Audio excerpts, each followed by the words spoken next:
En 1952, Jorge Negrete y María Félix protagonizaron la boda del siglo, un evento que pasaría a la historia por su lujo, su exclusividad y por reunir a 500 personalidades de la época, entre ellas Frida Kahlo y Diego Rivera, Andrés Soler, Dolores Olmedo y Octavio Paz. En ese momento, el llamado Charro Cantor se encontraba en la cima de su carrera, irradiando plenitud y consolidándose como un ícono indiscutible del cine mexicano. Pero lo que nadie imaginaba era que, bajo esa imagen de galán invencible, se escondía una enfermedad silenciosa que, con el paso del tiempo, lo llevaría a enfrentar su destino más trágico. Desde su juventud, Jorge Negrete había contraído hepatitis C, posiblemente durante su estancia en Nueva York, como cantante de ópera. En aquella época, la enfermedad era un enigma para la medicina, y sin un tratamiento efectivo, Negrete la llevó consigo sin saber cuándo se manifestaría. Fue hasta principios de 1953 cuando los primeros síntomas golpearon sin piedad.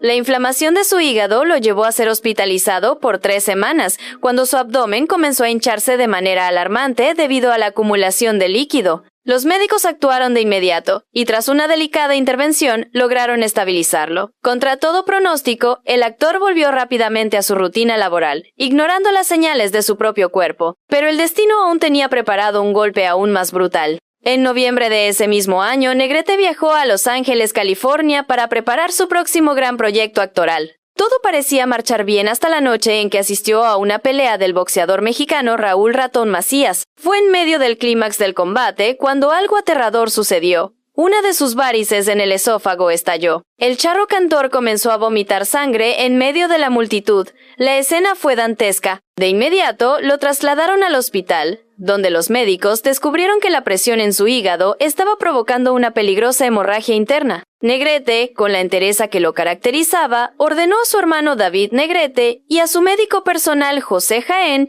que no alertaran ni a su madre ni a su esposa para no preocuparlas. Pero el deterioro avanzaba a un ritmo implacable. El lunes 23 de noviembre, la noticia de su grave estado de salud llegó a la prensa. Su presentación en el famoso Teatro Million Dollar fue cancelada, y ante la preocupación de sus seguidores, Jorge decidió escribirles una carta con su propio papel membretado. Espero que en otra ocasión pueda actuar para ustedes. Las palabras de despedida de un hombre que quizás en su fuero interno ya sentía que el telón estaba por caer para siempre. La carta fue ampliada y colocada en la entrada del teatro, pero al día siguiente su condición empeoró drásticamente. Con su estado de salud ya convertido en noticia mundial, decidió finalmente llamar a su esposa, María Félix, quien se encontraba en París. Con su característica firmeza, trató de tranquilizarla, asegurándole que la prensa estaba exagerando y que no se sentía tan mal. Pero la realidad era otra muy distinta. A pesar de la supuesta rivalidad que la prensa aseguraba que existía entre Jorge Negrete y Pedro Infante,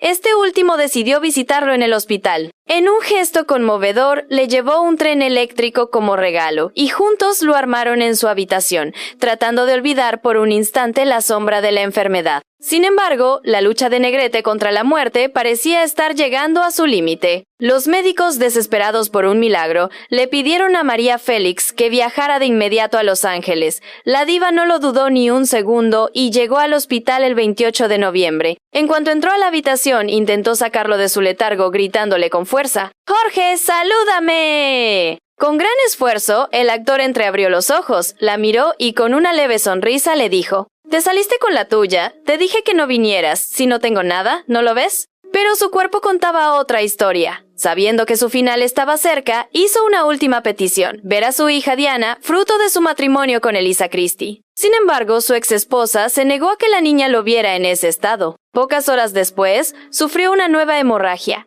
Entró en estado de coma y su madre, doña Emilia Moreno, viajó hasta Los Ángeles, aunque ya no había nada que hacer. El 5 de diciembre de 1953, Jorge Negrete nunca despertó. A los 42 años falleció a causa de una insuficiencia hepática provocada por la hepatitis C. A su lado estuvieron su madre, su esposa, sus hermanos, un sacerdote y el cónsul de México. Pero más allá de esa habitación, todo un país lloraba su partida. La noticia recorrió México como un terremoto emocional. Por orden del político y líder cinematográfico Pedro Teles Vargas, se pidió guardar 5 minutos de silencio en todos los cines del país. En cada sala de proyección, la gente lloraba desconsolada, algunos incluso se desmayaron.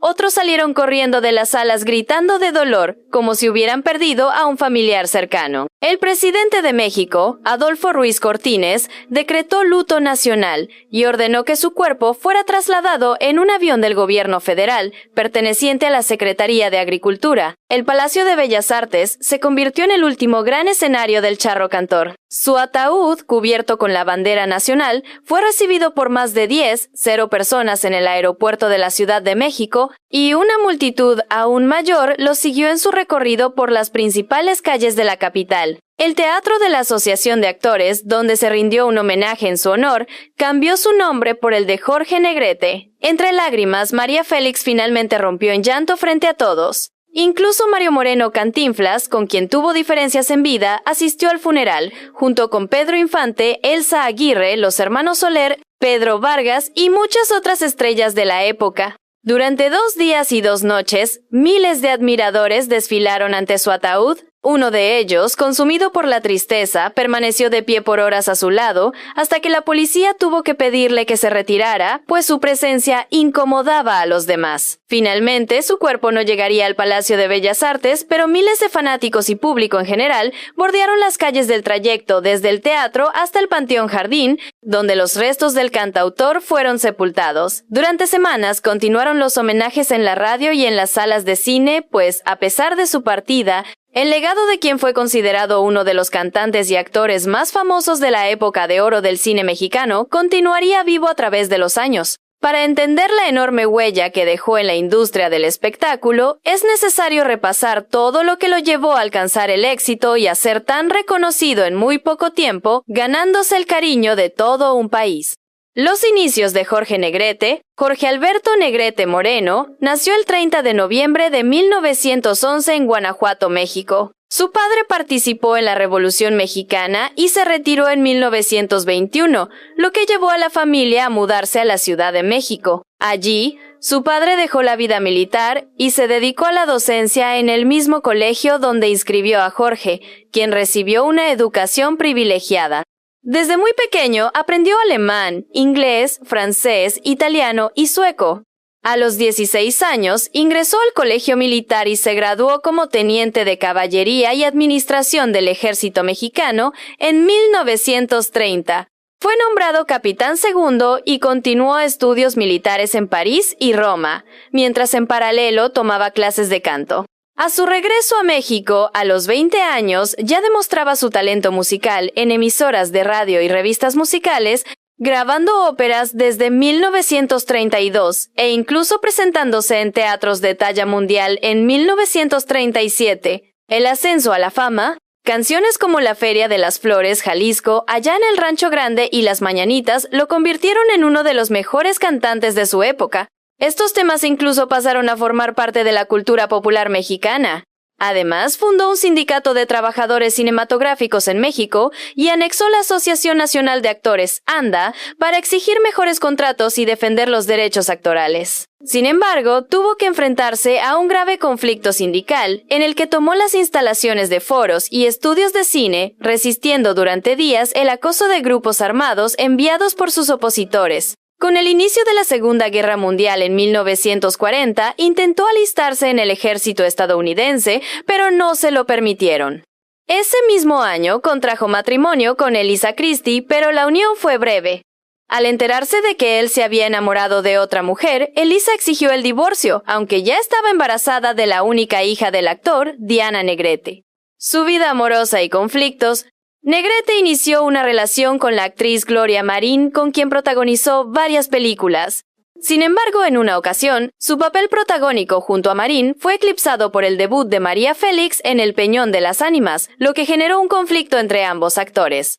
Félix, con su fuerte carácter, evitó durante años trabajar con él.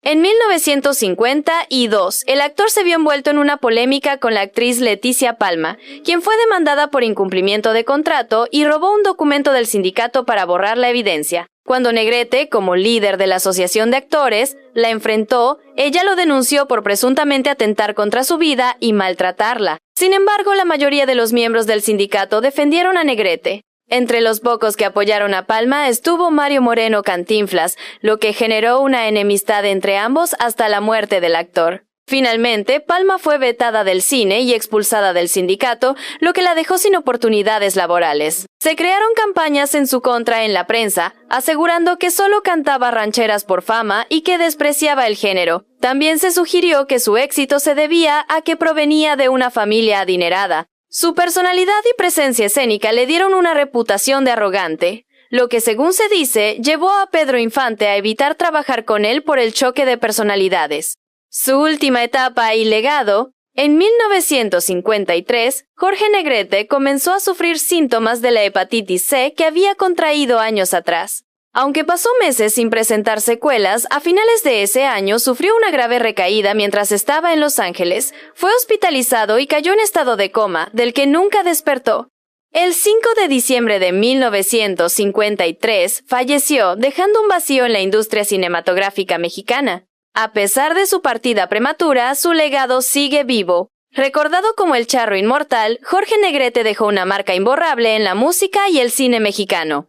Gracias a su trabajo en filmes como Allá en el Rancho Grande, Ay Jalisco, No te rajes y Camino de Sacramento, sigue siendo una inspiración para nuevas generaciones hasta el día de hoy. La muerte de Jorge Negrete no solo marcó el final de una leyenda, sino que dejó un vacío irreparable en la historia del cine y la música mexicana.